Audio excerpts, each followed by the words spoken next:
Hello, hello, guys. Welcome to Black with Sugar with Keziah Mac and Nadia San. Hello, guys. Hello, hello. How are you today? I'm good, guys. How are you? How are you wherever you are on this planet Earth? Good to see you again, and thank you for listening to us. Yes, thank you, thank you. So today we have a special subject. It's a little bit in continuity with what we did about excision. And we wanted to bring a little bit of awareness and other practice that are, I would say this, harmful. It's very harmful. Very harmful. That's the word I was looking for. Physically and mentally. Not everybody talk about those issues. Yes. And us coming from the African continent, I think it's still very important to make sure that those issues are brought up. And maybe help because there are some organizations. Yes. Charities also that help, the victims of those and even you, if you may be also were a victim of that, those practices, it's always, good to learn from other people's experience. Yes. So the first one is, I think we're going to talk about the hyena. The hyena, yes. That was actually funny because we always like watching documentary on YouTube and stuff like that, and we end up finding that one, and that was actually my first time hearing about that that issue. So hyena, it's so which country they do it? So basically, in Malawi, right? There's something that they do in Malawi, but then you find it in other countries such Congo, Ivory Coast, Chad. It's a little bit spread out. But I can't. Predominantly, something like that. That's right. Something like that. Sorry. Yes, in Malawi. So what it is that they have this ritual or tradition. I would say it's a tradition and a ritual. And a ritual, for a little girl when they come to an age where they have their first period. Yeah. So for the community, it's time for them to get married. And since it's time for them to get married, they somehow think that they need to go through a process of purification. And this process of purification comes along with having sex with a man, with actually a stranger. Yes, and generally they're a sex worker. They are being paid for that, where he's going to have sex with a girl to kind of teach her. And somehow they think it's a purification process, and that after that she will be able to be married and have experience. And during that whole process, so after she has her period, there is an old lady, an elderly woman in the village or community that will come to her and start teaching her about sex, sex and how to be a wife, a woman, and talk to her about her period and how it works. So there is all this initiation, and it ends with a ritual, and the ritual is finished with having sex with what they call them hyena. And it's literally like a camp. It's like you saying, like, how you say you going to a boot camp? Yeah. It's literally like a camp, a sex camp where after, spending time with that elderly lady, they are sent to that camp to basically have sex for like a certain amount of time in order to, to get purified and I guess being ready and gain experience for their husband. Exactly. And apparently in some of those community, it's a privilege. Like the family, your surrounding is expecting you to do so. And apparently you're also seen as because some girls, I guess, they don't want to do it. They don't want to do it. Yeah. And the one who did it are seen like above. Almost as if they were superior. It was a little bit disturbing to read about it. It was disturbing because, first of all, when you have your period and you are young, you can have your period at 10 years old. So can you imagine if at 10 years old, you have to spend some time with an old lady who's talking to you about how you should have sex, and then they send you to a camp? And in the article we read, remember, they were saying that sometimes the process, this initiation can start as early as 6 years old. Which is absolutely... Yeah, that's crazy. I mean, for us Occidental people, it's... I can't. It's a little bit crazy. And the other crazy part of this tradition is because the male that they call hyena cannot wear condoms.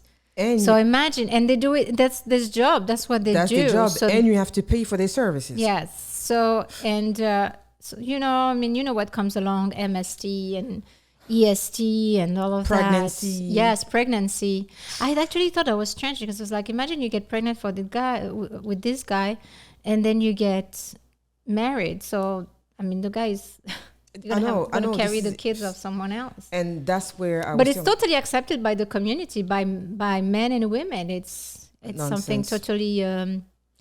so, yeah, we thought that was a little bit strange, right? It was strange because this is basically a practice that is done to, I guess, younger to get, that passage to become a woman.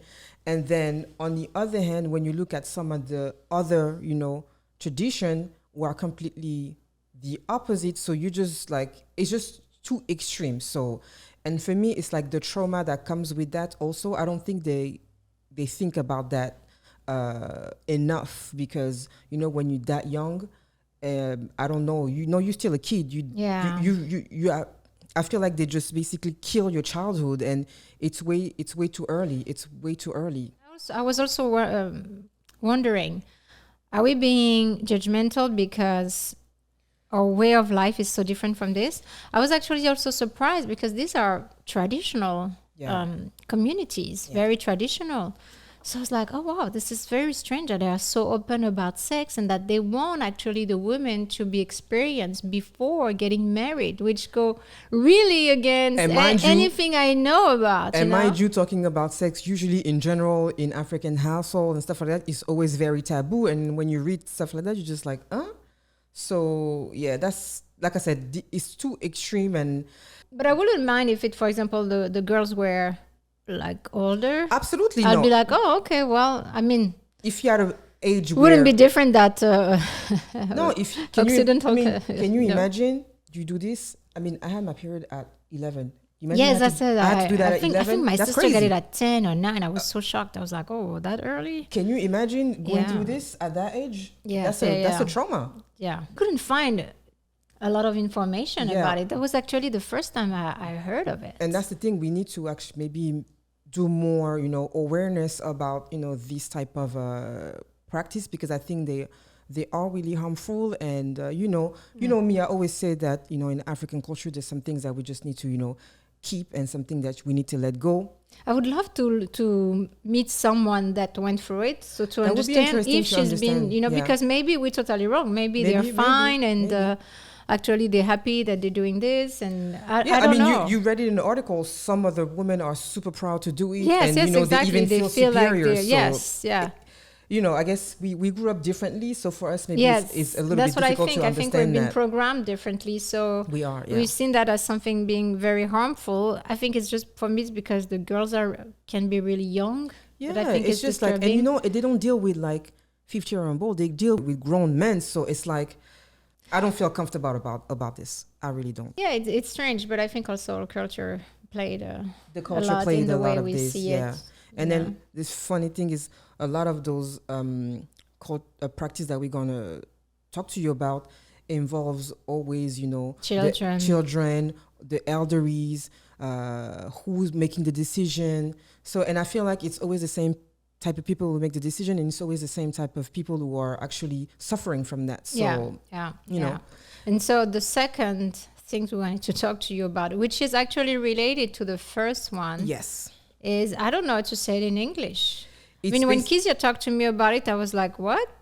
What are they doing? Yeah. And I thought, ironing your breast? Ironing your breast, yes. It's called en français, le repassage des seins. Le repassage des seins, yeah. So it's basically you iron, you're trying to flatten the breast with iron. So they use some kind of super hot stone. So it's almost like a fer à repasser. That stone. So they use a hot stone and they massage it and press it. So it's burning you. So okay. Yeah, well, it's the it consiste à brûler la poitrine.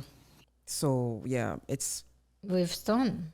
Oh my God, that's it's straight torture. Yeah, it's straight torture. And you never have a breast you can never have a normal breast after that. Basically, you know what she said? She just said that after that, her breasts basically stopped growing. So, and you can tell as an adult, she has very, very small. That's crazy. Small breasts. So, and that's the thing that we were finding very interesting, where that first one is basically they push you to become a woman way too early, and on that one they want to protect you from actually becoming a woman. But most of the time they're the mother doing that because they don't want their daughter probably to go through what they've been through, and they're like, no, I want you to go to school, and I don't want people to know that how old you are, and probably if the daughter have her period, she'll probably lie about it and not tell the elders that she does, and like, look, no, my daughter, she's not going through puberty, she's still a little young girl, like, leave her alone. But it's so sad that you have to go through this and use another harmful way to protect from another harmful tradition. It's kind of like those mothers. It's a little bit counterproductive, it is counterproductive. Don't you think that those mothers can maybe just have conversation with their daughters, like, maybe dress, dress a certain way, or but I think find the other social tricks, because pressure. it's just the pain that those girls are going through must be insane. But I think the pain of going through the other things is even must be insane either. It's so probably even more traumatizing. They're like, no, trust me, better you do that than the other thing that I had to do. Yeah, and I think they do that also because of the pressure. Social pressure. Like, we've seen it. There is so many practice in Africa that are still going on because social pressure. They just don't manage to bring the mentality to another level. They just don't manage to make them change their mind. They still caught up in those old ways, and they have a very hard it's very hard for them to transition to newer ways, but I feel like we can keep some of the old ways, the ones that are positive and good, and bring the ones that, I think brings value to the culture. I don't think those things really, I don't know. But here's the thing, is because for you see it as something negative, but they don't see it. For them, you have this judgment to say, oh, this is positive and this is negative. But for them, it's all positive, and that's why they're doing it. And I think for them, it's not even if the process might be bad, for them, they see the outcome, and the outcome for them, it's positive. I feel you. For example, they think like, oh, well, but okay, my daughter's going to go through this, but she's going to get married. And maybe your daughter wouldn't. So, yeah, she's going to go through this, but she's going to get married. I know. And a lot of time also why it's so difficult to get those people to change their mind. I mean, the elders and the community in general, it's because they believe that it's what their ancestor wants. I mean, they believe, that's what the ancestor wants. And they also believe that if the ancestor, they don't want to basically get the ancestor angry if they don't do the tradition. Yeah. They think like, oh my God, bad things gonna happen to us, and I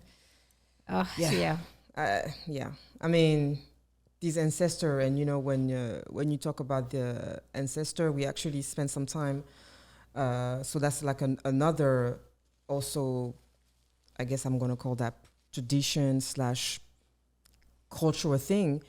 And this one is more down in on the continent in Madagascar, where basically they were saying that twins are cursed.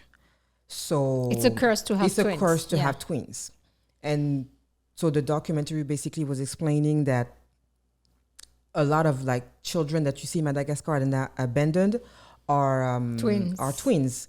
So it was very interesting how they were doing the document, because you can tell some of the women they were fighting it. Some of the women and going against everyone. Yeah, but they end up in camp. They end up in camp where they live by themselves with the other women that some women were twins. So scared. And then one thing that you said that actually resonated to me, your first experience meeting your children is almost a nightmare, because some of the women were very scared seeing those children, and obviously abandon them. Reject them right away at birth. So we saw some children 2 days old, 3 days old being brought in orphanage. It was hard. It was just heartbreaking. Yeah. And it was just disturbing because can you imagine? A lot of these women, in Madagascar, you don't have medical facility like here. And so what happened is that most of the time they don't know if it's a boy, a girl, or twins. So it's when it came. So imagine you're expecting a child and you're happy, you're expecting it. And then when you have it, you get so scared because they get scared. They really get scared. They're like, oh, no, this is twins. Oh my God, something bad's gonna happen to us, and we can keep it. The husband will tell you, no, you have to get rid of it. I don't want it. The neighbors, yes, everybody go and like, no, you can't keep it. This is even the villagers. They think that they're gonna have something bad happening to them because someone in their community. On the documentary, one of the ladies said that one of the neighbor basically told everybody that she had twins, and they asked her to leave, and she didn't want to abandon her children, and she had to leave her community to protect her kid, and end up like in that camp with other women who decided to keep their children. And the camp was made by actually to the authorities. I think it was the mayor of some city there. The mayor of that city who actually wants to change, to end this I don't know how to say this practice or this tradition, belief, to end the belief. Yeah. And the way to do so was to talk to the elders, because apparently they are the only one that can end these beliefs and this practice. And so you see the conversation that he has with them, and they just don't agree because they're like, no, because for them the dead people, the ancestors are as much important as the living people.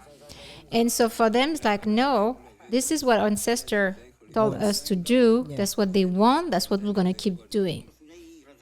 And they were just like, there were no way. And they were even laughing. I was about to say that one thing that really pains me, that they literally, like, when the person asked them, do you care about those children? Innocent children. These innocent children, they literally laugh. And I was like, oh my God. They were so cute. They were so cute. It's like those children were such a blessing. And we were saying that. Can you imagine in some culture having tweets? It's a blessing. It's joy. And people in some other culture, some people like pay to have twins, right? I know. And in some other culture, it's a curse. But how do we change this? Because again, they have children are suffering. Yeah, and they have orphanage just for those kids. And you know what? Also, that I thought a little bit strange. So one of the lady had twins, but they were premature. And it was a boy and a girl. The boy died, and there was only the girl left. They still abandoned her. But still, they abandoned her. Yeah. They still abandoned her, even if her brother died.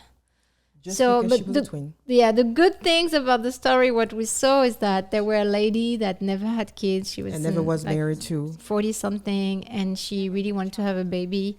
And someone in the village told her that, oh, there's a premature baby that came to the orphanage, and she went there and she adopted that baby. Yes, and she was so happy. So I was like, the curse of someone is a blessing of another. Amen to that.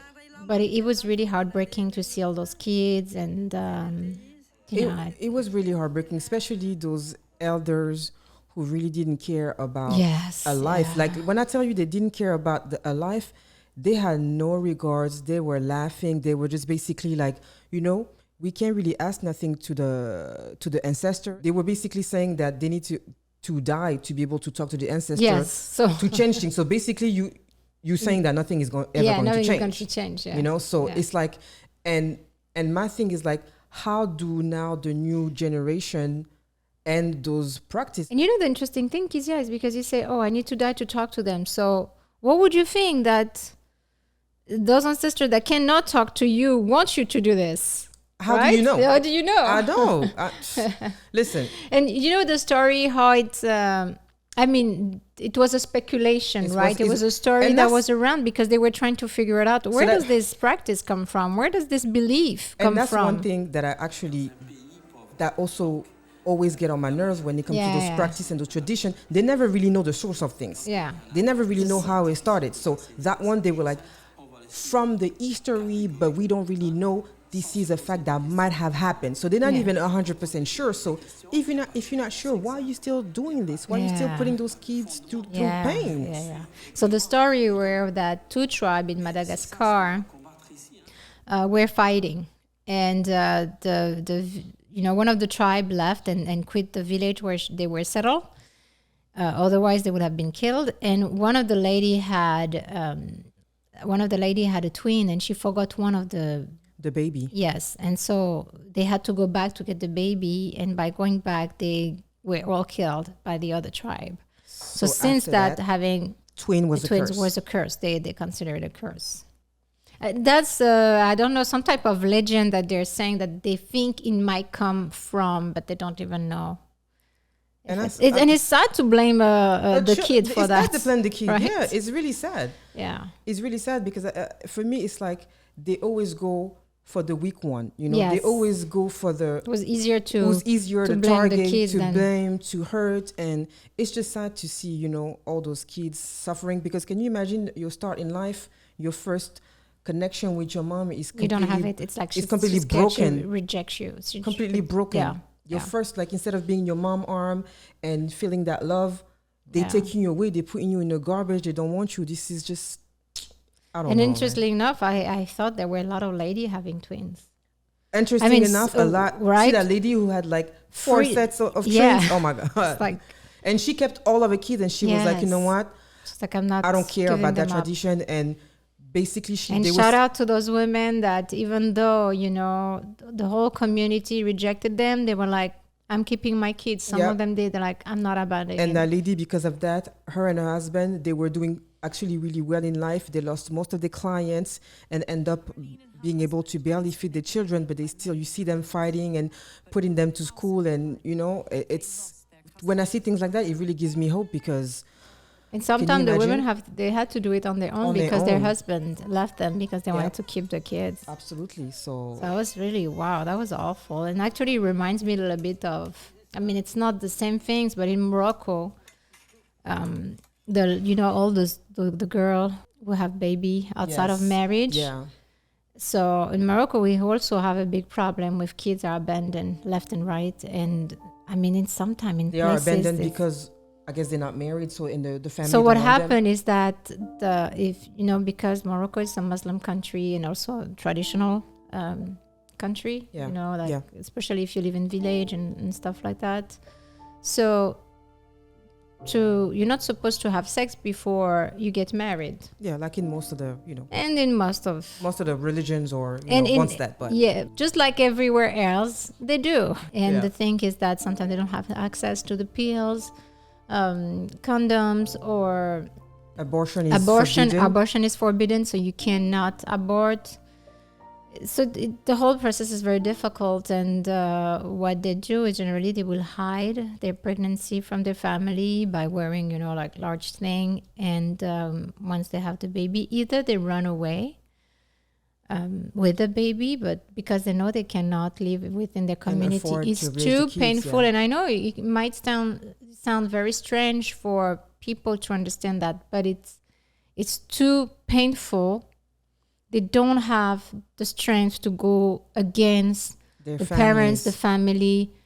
I mean, don't get me wrong. And the whole, the whole community where they live, because you're being judged. Now you're like, the bad girls, the loose girl and you will probably never marry. Yeah. It's not easy to go against your family because, it's most likely those girls, I'm assuming they're young. So that's all they know. Yeah. They don't know, about, being outside of their family. So and so a lot of them abandon the baby, and sometimes in very strange places. It can be in the street, and I mean sometimes they find them in the garbage, on the beach, and wherever.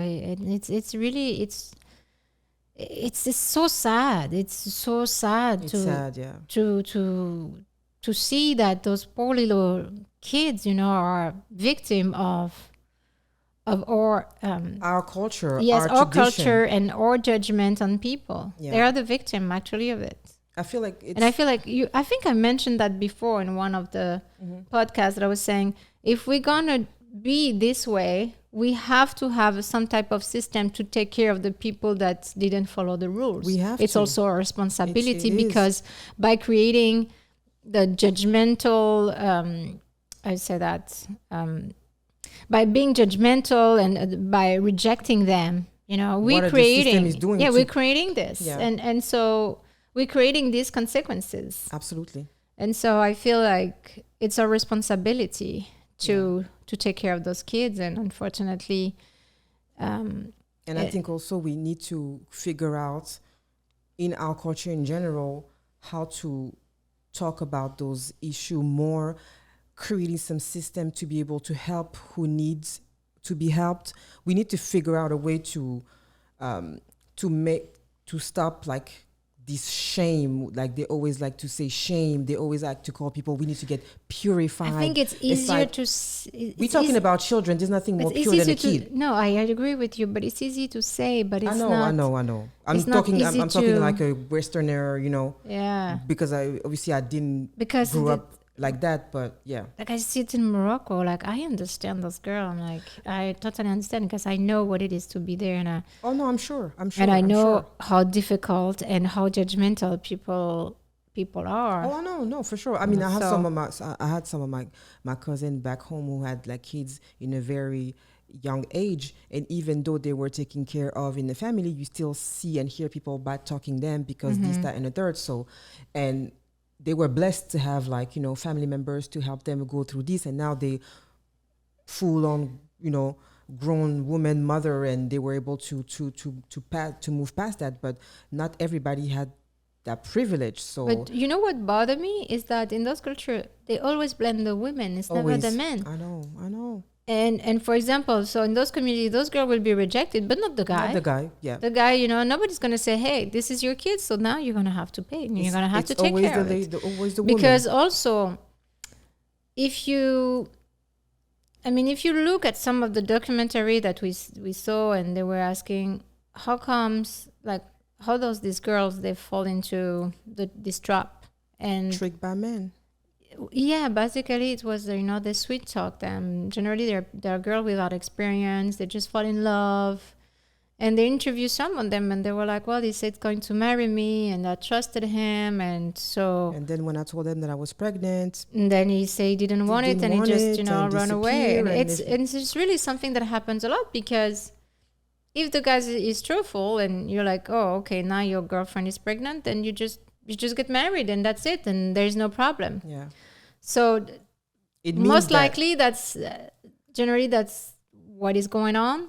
And it also means that we need to make sure we involve men in those conversations so they can behave differently, because like you said, it's always, most of the time, I would say 99% of the time, they blame the woman, but it takes two. But you know what? It takes two. Nowadays we have DNA tests, right? Yeah. And if the girl could prove who is the father with the DNA test, then I can guarantee if they start telling those guys, well, you know what? If it's your kids, that's responsibility you're going to have to pay. But like for the rest of your life, I can tell you that they will probably keep their pee in. Yeah, but they will think twice. Our system, our government, need to put things in place to protect those young ladies. Yeah. Because, see here in where we live, and we live in the state, in France, if a woman can prove who you are, who is the father, well, guess what? She's taking you to court, and you have to take care of that kid, whether you want it or not. Whether you're married or not. Yes, so, exactly. And we need to put that in place. But it didn't stop them, though. It didn't. But you know what? It didn't stop them, but you know what? But the blame is not only on the women, and at least those kids are not abandoned, and they're taking care of, Absolutely. And we need to start taking care more of the young generation, because it seems like most of those traditions that we just talked about affect young children. Can you imagine? See, and then one thing that you said when we were looking at all those things, you was like, Kez, do you see the pain in those eyes? Like, yes, it was just like heartbreaking. Those kids are they're so jaded. They had no emotion. They can tell you their story. They don't cry. And the story they're telling you is just like, wow. It's like, wow, they're telling that, and I'd be crying if this was my story. But they just said, oh my God, it was something. It's awful, and that just put us in a place where we say that we're so privileged to, we're so privileged compared to what they go through. So we shouldn't even complain about nothing. They were living on the street. And, in Morocco also, those orphans. Yes. Some people go and adopt them, but they will adopt the girls, not the boy. Interesting. And I thought, so they have more orphan boy than... How come they decided to go more with girls? Well, so I was wondering about this, and apparently, and I think it's actually quite true, families there, generally they're families where they don't have kids, or they want to have another kid. But they prefer women because they say that girls always take care of their parents. True that. That boy, they get married, they forget about you. So that's their beliefs, and I see. I see that. I can see that. I can see that happen. I can see. I can see that happening. No, I think it really depends. I really do think it depends, or you were raised. But I do believe that young girls always go back to their parents and make sure the parents are okay. But I'm not saying that boys don't do that too. There is men that do it as well. For sure. But it's just a belief in Morocco, something that they experience, I guess, because yes, indeed, the man's gonna get married, and once he gets married, generally get closer to the women's family. Okay. And so that's why they prefer to have a girl, so that she will stay with them. Come back because home. they want someone to be there for them. Absolutely, they want to take care of those kids. At some point, you have to do the other way around. And also they cook, they help. So I'm not saying that's why they adopt them. No, it's something that every girl's doing in Morocco. That's how you're raised. Yeah. But it's nice. They're more helpful at the beginning. Yeah, I can see that, but it's just sad because there's a lot of boys there and they carry a stigma too. It's very hard for them because you're like the stigma of being kind of, they call them those. I don't want to say the word because I think it's very derogatory, but they call them certain name, and it's very hard for them. They go to special school as well because a lot of times they go to a normal school, they're gonna be bullied. Yes, yeah. It reminds me also of the things with the other documentary we saw in Congo. It was in Congo, right? It was in Nigeria. It was also in Niger, where they basically called certain kids sorcerer witch, basically, and so it's fun. It's also bringing back to abandoning kids, not necessarily because you're not married, but because they blame certain things on kids, and the family basically just reject them. And for whatever reason, if they think that you're some kind of witch or sorcerer, that you're a sorcerer, like they call those kids, like, I don't know. I couldn't even understand why. What did they do? They make up kind of weird story. Most of those kids, and it can be boys and girls, but I kind of thought that it was more boys. A lot of boys were in the street, but then when you hear them speak, even them couldn't understand why. Like, say, I don't understand why they were calling me like this. I never did anything wrong, but then for some reason, someone told my parents I was a sorcerer, and then my parents got scared and then put me out. You don't stay and say that you want to put me for school. And money no they to put me for and say, I will stay with mama. Your mama could put me in school. So I will stay with them. Put me for school. After I'm picking, say, me I be wishing to follow belief. That's when not take care of my school. My school fee will not expire because they were paying me new with my old broom and got class. So I was going to stay in the street going to school. That day, because they said they were looking for my gold, they chained me. After they chained me and beat me, so my younger is speaking. You see, all those kids basically. But don't you remember also they were saying that they have so many churches right now in Africa and in every country. It's like. But it's like different, like I always say that different type of Christianity, I guess. I don't know. It's like a mix that they're with, doing. All kinds of other different branch that they create. It's branched out. And those people who manage those churches, they make a lot of money by scaring people, by doing so. Sometimes they will go to a village.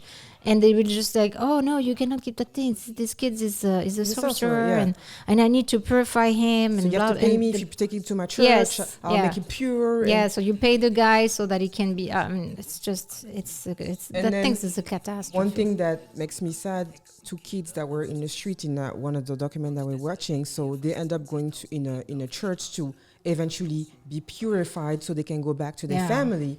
And they have to they do some kind of pray and burn some type of incense.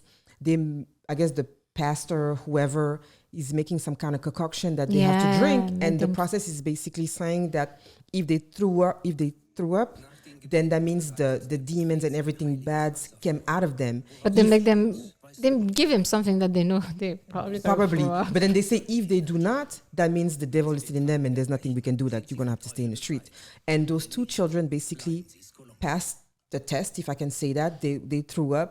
They ripped their clothes, they burned their clothes to make sure that everything from the past was gone, and they give them new clothes, they bring them back to their family, and still after that the parents say we still don't want them because they were just scared of, I don't know, I can't even tell you. And those kids basically were so sad. And it's every age. It can be like from 2-3 years old to babies, and they were just like, we just don't understand. I want to go back to my family. One of the girl, actually, there's a man who has basically his mission is to take care of those kids, so he's driving around the city. He created a charity to help those kids because he saw them on the street. And one of the girls was trying to go back to his family, so he's driving her back there.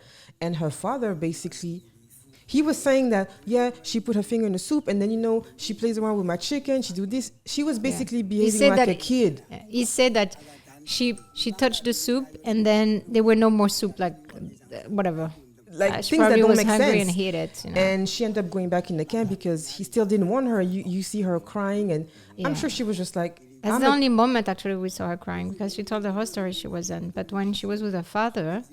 the way he dismisses her, he was not even looking at her. Not even. And he was talking like she wasn't there. It was so strange. He was saying things like, when I have this cane and when I'm trying to like beat her up, she's running around. Of course, if you see me with a cane, I'm going to run around. Every kid does that. Looks like a tree. I know. Talking about a cane. That was not a cane. Every kid want to run away from a butt whooping. Like, who wants that? Yeah. The person that did the interview was also saying that sometimes it's just excuses because they can't afford the kids. They can't afford it, and so they will find whatever excuses to get rid of them. Yeah.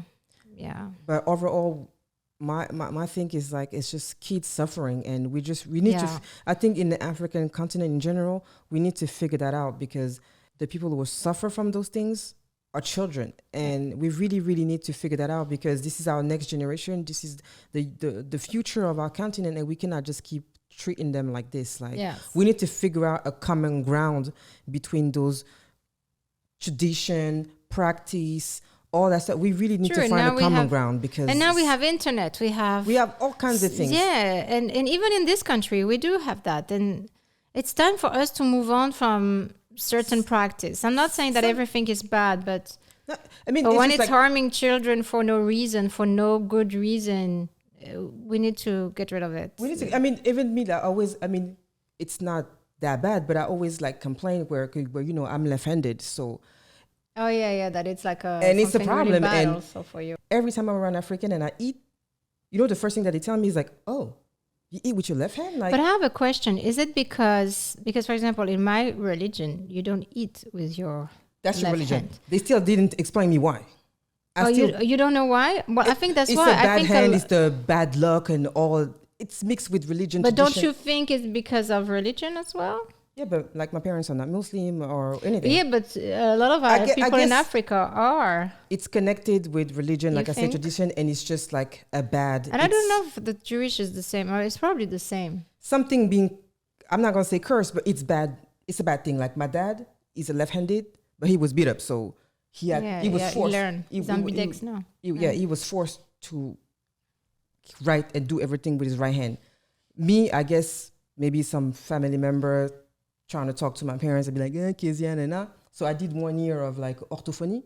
Mm-hmm. After that 1 year, the guy was like, she doesn't want it. They just leave her alone. So my parents they never really pushed that. But every time I see some of my friends right now, they have children, and when they do things such as simply picking up something with the left hand, they just go and pass. Yeah. Don't do that with your left hand. And I wanted something. I don't, because obviously they're not my kids, but it always make me feel some type of way, because I'm like, as a kid is just trying to pick up a toy and you have to slap his hand because he did it with the left hand. Like, come on, guys. Yeah.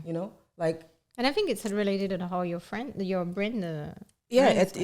How you raised, and when you hear that all your life. No, I'm saying being left-handed, I think it's related to your brain. Yeah, I Right. guess. I mean, And it's related to your brain functions. Like That's my what I right- think. I'm not 100% sure, but it's not. It I mean, makes like I sense. said, I'm normal. I'm not.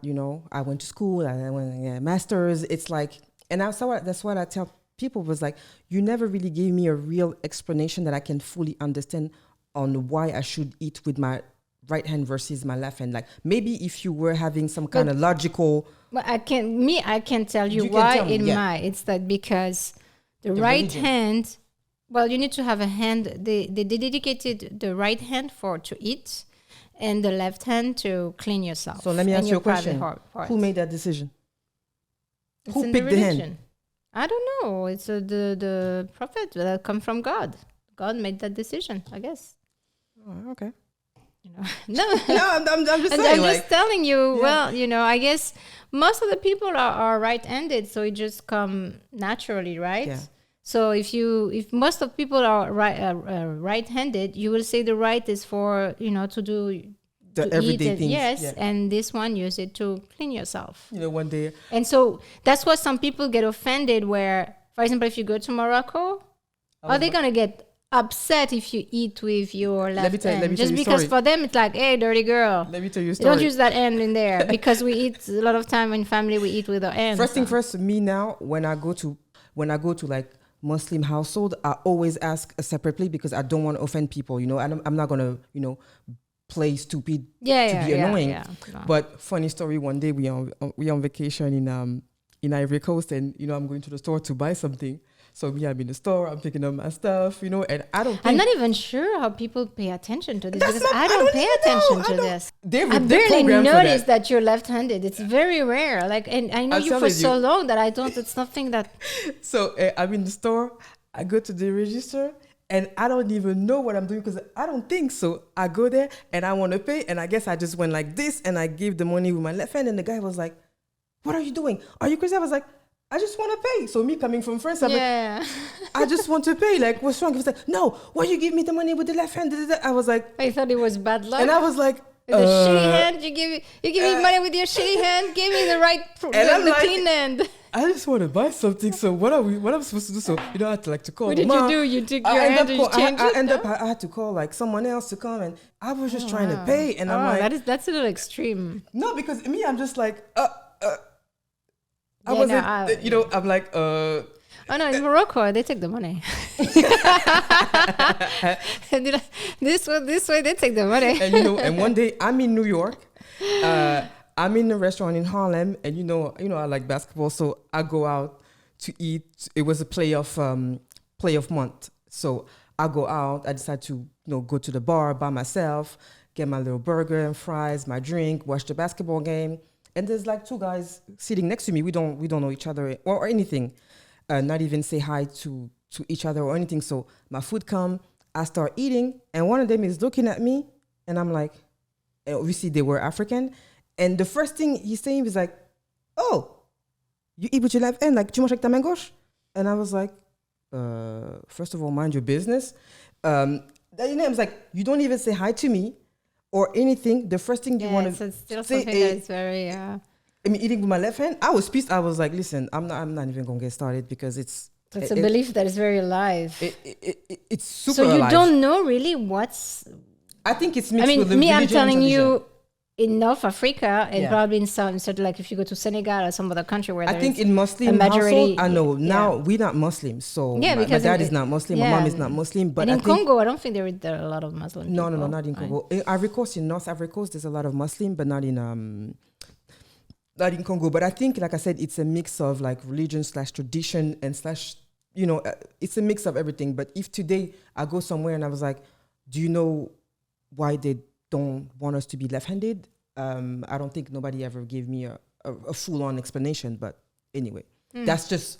Maybe you should do some research. I guess I will do And some find research out one about day. it. I'll do some research, but then again, that's just 1% compared to whatever these children are going through. But I think, like I was telling you, we need to figure out how we're going to progress without losing who we are, without losing our culture. But when we see that so many human beings, so many children are being harmed, we really, really need to do something. And that's really my thing, because it was just killing me, and it was so heartbreaking to see those kids being abandoned because they were twins, abandoned for no reason, pretending that because people say that they were sorcerer, going through some like sexual things that you don't even want to do. It was just like, it was just heartbreaking. Also being homeless in Africa, it's not the same that being homeless. It's tough. In Europe. Tough.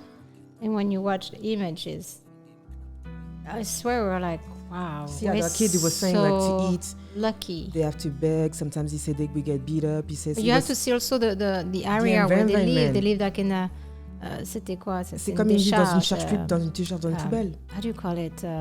Like you know those places where you put all the waste. All the garbage. At the waste area. That's where they live. It's just.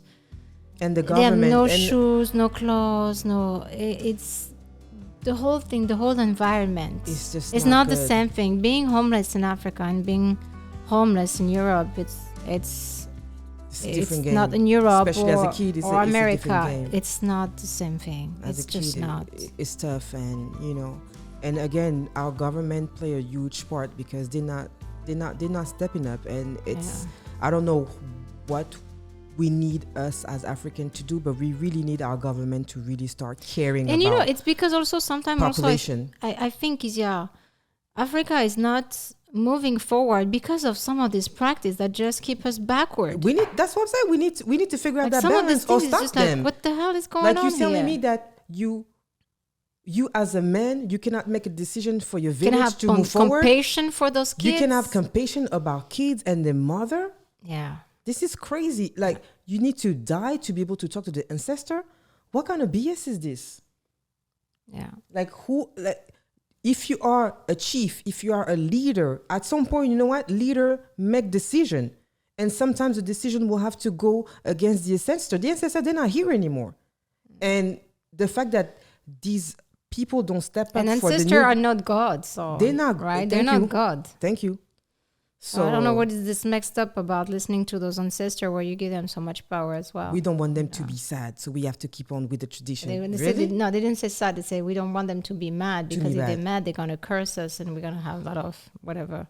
Yeah, well. So it's okay to treat children like this. Innocent children and babies this way. So that, you can keep your way of life. Your way of life. And probably you don't get a better way of life because of the way you treat other people. Yeah. That's very true. Right. But, I think we really just keep opening the conversation when it comes to that. And as African, we really need to also figure things out. And, we have to protect, the young generation. This is the future of our continent. So. And if you can do something if you know any great organization. Yes. And also I was about to say, if you can do one thing today, one good thing is, if you can send something to whatever, charity or foundations that take care of those matters in those countries, please do so. We'll put it in the comment. But, when you talk about foundation, I want to take, 2-3 seconds to give a big shout out to a friend of mine. Noella. A friend is Noella, Yes. Noella. I'm a fan of you. You do an amazing job in Congo, which is cool. Malaika. Malaika is a non-profit organization empowering girls and the community in the Democratic Republic of the Congo. Welcome to this amazing project that we set up in 2007. Next year is the 15 years. Our school is a leadership school. We have from coding, robotic, music, theater, French, mathematics. We offer 2 meals a day. The nutrition program is very important. And we're feeding 450 people a day. We have an agricultural farm where we grow our own food, and the food go back to the canteen of the school. And we teach the community about organic farming. We built and refurbish many wells, impacting more than 35,000 individuals. We have a community center, we have water sanitation and agriculture. Please visit malaika.org. Noella Kosaris, Kosaris, master. She created a school in Congo. Congo, yeah, in Congo, Kalibuka. Kinshasa, right? Yeah, in the village called Kalibuka, and those girls are going to be the future of the continent. And they really take care of a lot of things. Their medicals. They really have a big impact in the whole community where the school is. The whole village. They provide meal, education, yes, health, yes, all activities of this. outside of the school for also the boys, and the parents. I think they also help them to have internship, right, in foreign countries or in companies. So please, we'll also put the link on the descriptions. She's our friend. She does an amazing job. Yes, she does, and like it's very genuine, Absolutely, she had a chance to, for a better life, and she wants to do the same. So yes, exactly. So if you can help, do that and make us happy. And if you, like Noella, have a good foundation that we should know, that we should follow, definitely share some names. Yeah, let us know. Put it in the comments. Absolutely. Contact us if you want us to talk about it. Absolutely. If there is other practice that you would like us to share, definitely drop it in the comment. Yes. Share with us. And, on that note, I really just want to say, don't forget to subscribe, And don't forget to like. Don't forget to comment, share, and we'll see you very soon with another. And we also would love to have some feedback. Sometime, like the other day, I got when you a say little bit feedback, checked. I was about to say, sometimes we get those comments. No, but honestly, sometimes the comment can be like a little bit. But we know, we good with that. No, but you know what? For me, as long as it is, I can, it's constructive and I can learn something from it. Absolutely. I'm all for it. I might argue a little bit with you. A little bit? Push the argument, but I'm very open, and I think, like I said, there's only des imbéciles qui ne changent pas d'avis. Absolutely, ça c'est clair. And I do believe that sometimes we're wrong. And the other day, Elliot actually put me on check me out. Checked you a little bit. So no, but sometimes and ignorance is not like an excuse as well. No, it's not. And the one thing about us is, like we say all the time, prove us wrong. And we're not saying that all the stuff that we're saying are true. Yes. We're speaking our mind. We're speaking our truth. And if we're wrong, please let us know so we can also grow and we can correct it also in the podcast. If, for example, we're saying something that is inaccurate, please let us know and we will correct it. We're here to learn and exchange and have a good time. And, Exactly. But we'll see you very soon, guys. Yes.